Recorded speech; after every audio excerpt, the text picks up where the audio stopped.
Welcome back to Rev Endurance Sports and another edition of the Rev Hot Seat. If you folks are not familiar with the hot seat, if you've ever watched a time trial, the person with the best time sits in that hot seat until the next person has a better time on that time trial, and then that person just sits there and like biting their fingernails waiting to see the next rider come through. So Barbara this weekend placed first in the 50 plus age group. Is that correct? 50 yes, plus? Okay. 50 plus. Do you have any idea how many women were in this? I don't actually. Okay. So I was sick as a dog, but Barbara, Lori, Jess, my girlfriend, Roberta, the Rev girls, they did Tour de Big Bear this weekend. And there was a timed climb. It was a 7-mile timed climb. And it goes from just below 7,000 foot elevation. And it summits at 8,443. And that's called Onyx Summit. Now, it's part of a 90 plus, how many miles is it? 97. So it's a 97-mile course, but they only time the climb. And this year, what mileage was the climb? It started at 46 miles. 46 miles, right. So 46 miles into this 97-miler, you have the 7-mile climb, and I guess it gains 1,600 or so. I'm sorry, I'm fuzzy on that math, but what's important is that you're climbing at elevation. We live at sea level. Yes. Yeah. So how did that feel? Painful. Yeah. Yeah. Just really hard. Because it's not just that you're going up elevation, you're doing it as hard as you can do it. Sure. So your lungs are just burning the whole time. Yeah. So it is like I said, about a 7-mile climb. Now what's interesting, and I think unfair in some ways, is that it's under 50 and then 50 plus. Mm-hmm. So yeah, just two age categories. Right. Do you mind telling the audience how old you are? I'm 66. You're 66. So she's racing against people that are, in the 50 plus category. So let's just say at least 16 years younger than you, mm-hmm. and then whoever. But what's interesting is that I looked at the results, and the first female, overall female, was a 33:11. And your time was 37. So 26 seconds off the first overall female. Second female was 33:30. And then the next, so the third female, and this is overall, who was 34, by the way, 33:36, and then you were 33:37. So you missed the overall podium right by 1 second. Yeah. And then what's interesting too, did you recognize this name? No. So that's the young man we interviewed. Oh wow! Yes. Yeah, that's the young man we interviewed. So I beat him by 2 seconds. A 15-year-old kid. Yeah.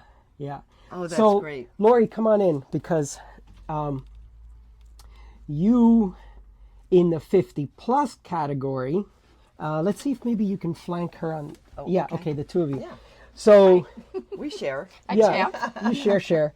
So in the 50 plus category, you were third? Yeah. Third. Okay.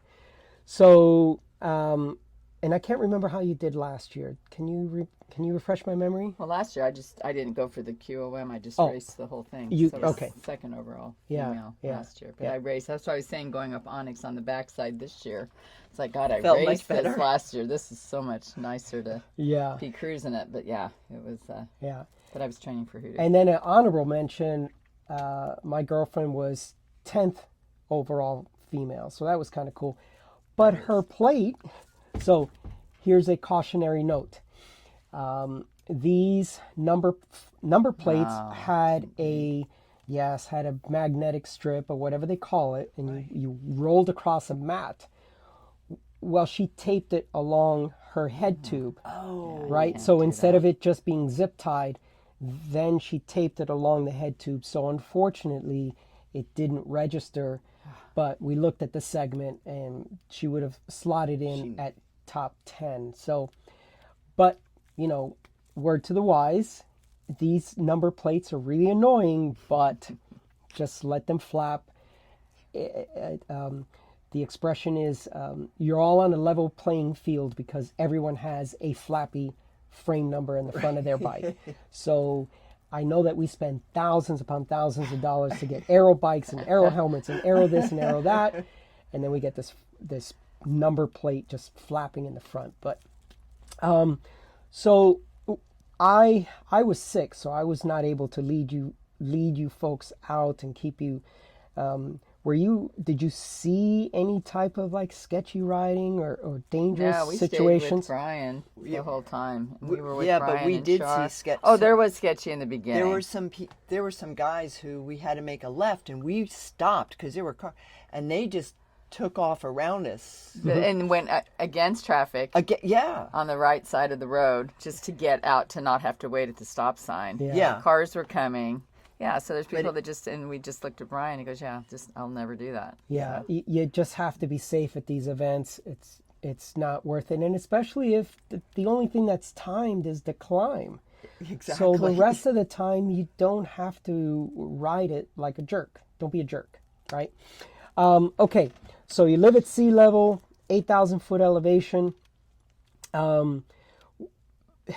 Were you able to train at altitude? Were you able, because I know we ride a lot together, and I had no altitude training. Yeah, I swim the swimming pool. I do swim, and I think holding your breath while you're swimming hard helps. Yeah, because I've always felt decent at altitude. Mm-hmm. Yeah, I mean that hurt a lot, but I know I can do it. Yeah. When we did Hoodoo, did you struggle on those 9,000, 10,000 foot summits? No. Yeah. I'm pretty good the first day or so. That's what they say. They say you either need to go in the day before the event or at least a week.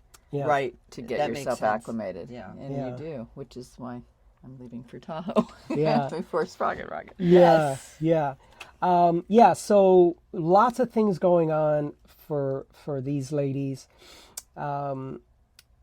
Lori's leaving tomorrow for France because she's doing PBP with me. Together, they're doing why don't you talk about that real quick? What is that? How many feet long is this thing? Oh, my goodness. I don't know. I don't either. That's a good really question. long. It's really long. It's a really long enclosed, so 5 riders enclosed in this long ass tube. Sprocket Rocket is what it's called. And it's called Sprocket. YouTube it. You can YouTube Sprocket Rocket. And did you set a preliminary record? We're in recumbent seating. Right. Yeah, recumbent seating. It's longer because of that as well. Yeah. And did you already in your practice run? Is that what happened? We did. We beat the women's record. Yeah. So they're. Now that's not an age group. That's just a women's record. Yes, men's, correct. Okay. So, and that is September 10th. Starts on the 10th. My birthday. Yeah. Oh. So they are going to set. Let's just be positive about it.